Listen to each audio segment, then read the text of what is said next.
We're joined by Keith Fitz-Gerald, who is the Chief Investment Officer over at Fitz-Gerald Group. Keith, thanks for taking the time here with us today. We're going to kind of go rapid fire here with some of the names that we know you're keeping an eye on as we're watching Dow futures drop further. Do you think this could be a buying opportunity for some blue chip stocks, and if so, where? Absolutely, yes, I do. It's stocks like Microsoft, McDonald's, for example, where you've got real solid business growth, no matter who's in the White House, no matter what's happening on Wall Street, no matter what the Fed does next. That's key because as people, we want to look to hope, to aspiration. To your point prior to the break, we've got to have conversations that take us forward.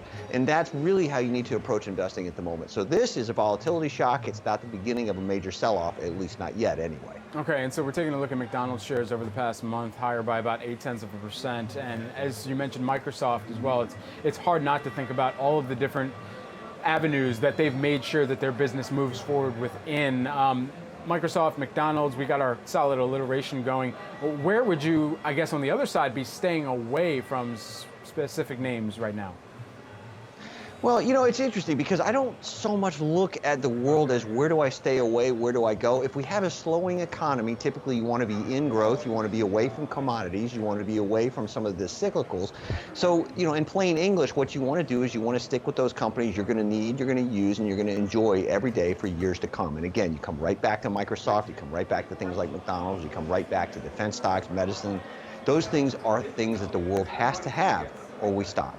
All right, we are moving towards the opening bell here, so with the time that we have left, we've had some guests chime in on meme stocks saying that when considering the window it takes shorts to recover their position, early in, early out method could net some gains. Do you think that there's a viable strategy to meme stocks, or would you advise to perhaps not touch the volatility right now? Well, I tell you what, I've got a controversial view on this. I think opportunity is how you find it. And so to me, what the apes have done is amazing. It's to be applauded. They've put Wall Street back a few notches, and I think that's great. So if you're early in, you're early out, you've got risk management at your fingertips, and you understand that winning and losing by definition are the same side of the coin, then you know what? Go for it, because you can do just fine if you go into the water and go swimming. But the risks are pretty high, so you got to know what you're doing. The thing that just continues to resound in my mind is when I read on the Wall Street Bets forum that it's called Wall Street Bets and not Wall Street long positions. So we'll see how long some of that volume stays in play. Yep. Keith Fitz-Gerald, who's the Chief Investment Officer at Fitz-Gerald Group, joining us here this morning. Thanks so much, Keith. Coming up, everyone.